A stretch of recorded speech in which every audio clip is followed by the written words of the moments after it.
cornflakes at? There you go, buddy.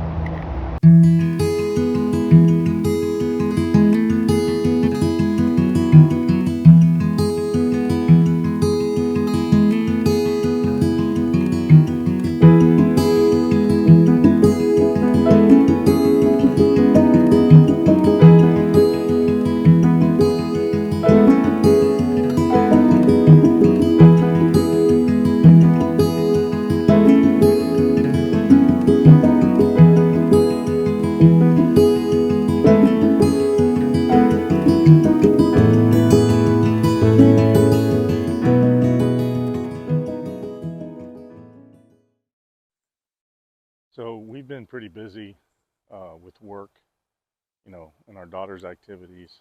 So trying to find time in the garden has been a challenge. First and foremost, I'm a husband to my wife and a father to my children. Um, I got to take care of mama and the kids, and make sure they're taken care of. And then, when I find time to do things like this, I that I enjoy, I do. So we were able to get a small area set up with benches for us to come out and read, pray, or just sit down and have a cup of coffee. Um, so I'm looking forward to winding down and really enjoying this space in our yard, especially in the morning and afternoon hours. Just kind of a peaceful place here where you can hear the birds, and as you hear them in the background now. Um, and we really just enjoy sitting out here.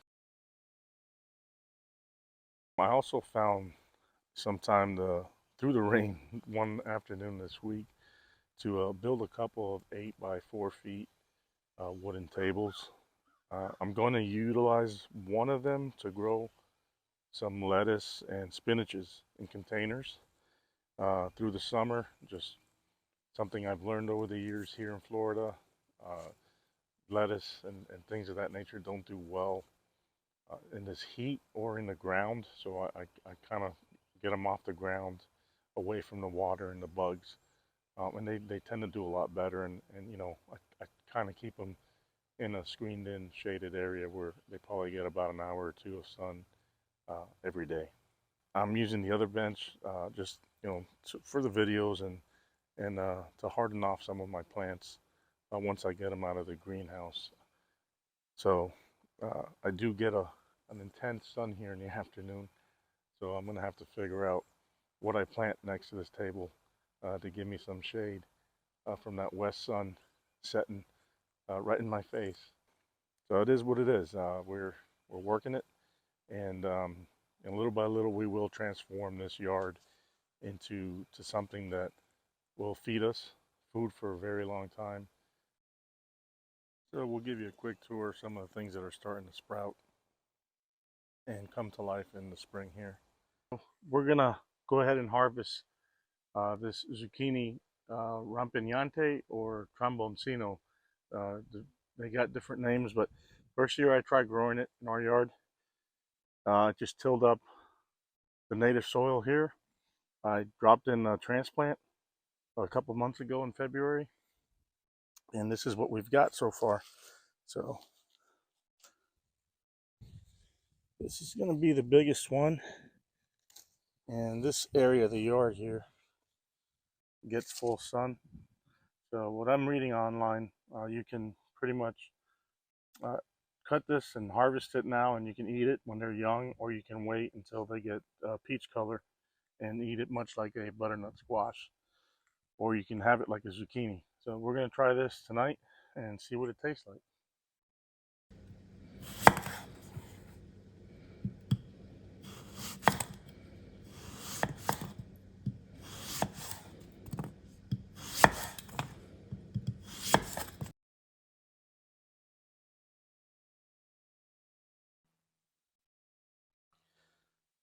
I've touched on this in a previous video, but one of my favorite plants that I've started to grow is the Moringa. Um, this thing is rich in vitamin and minerals, rich in amino acids. It fights inflammation. It's got a ton of antioxidants, and it lowers, blood sugar and cholesterol from all the health benefits that I've been able to find and understand.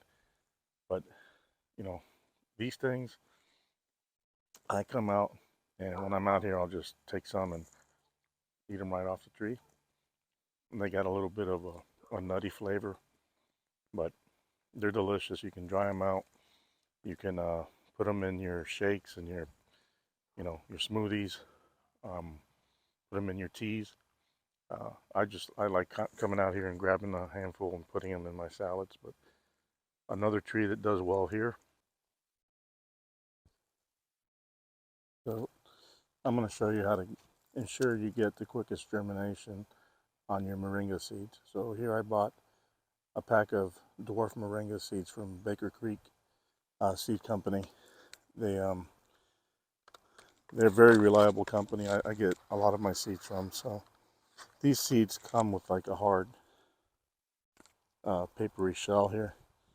So we're gonna actually take this off, and you can use your fingernails if they're long enough. You can just peel it apart, or you can use your knife. But this one's soft enough where I don't need my knife. So it just comes apart, and it exposes the seed. And then this will ensure you get a quick germination on your seeds. And I typically just use one of these seed starting trays. I like the wide ones because they help develop the root system better. And then you just pop it in, make sure it's moist but not too soaked, and then you'll have your sprouts come up here in a few days, and you just move these transplants into a small pot, and eventually you'll have a large tree where you can pot or plant in the yard. So that's pretty much how I do my moringa planting.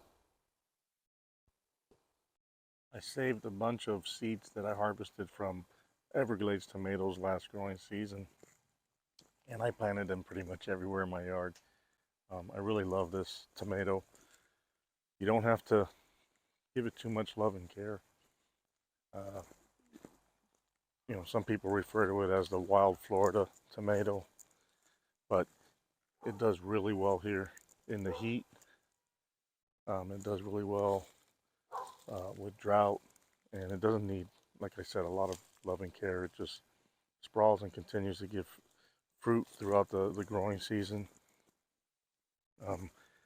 I come out here and pick some pretty much every day now that they started to bloom, but you can see here we've got a bunch that are ready and ripe, and they don't seem to quite ever make it into the house. I don't know why, but they're delicious. Right off the tree, they're really packed with flavor, and I think the only downside to them is that they don't get too big, but they have all the flavor of a regular tomato. Hey y'all, got a partner with me today, my little Petey boy. I hope you enjoyed our quick garden tour today. We're still in the process of planning and getting it going. So it's a work in progress.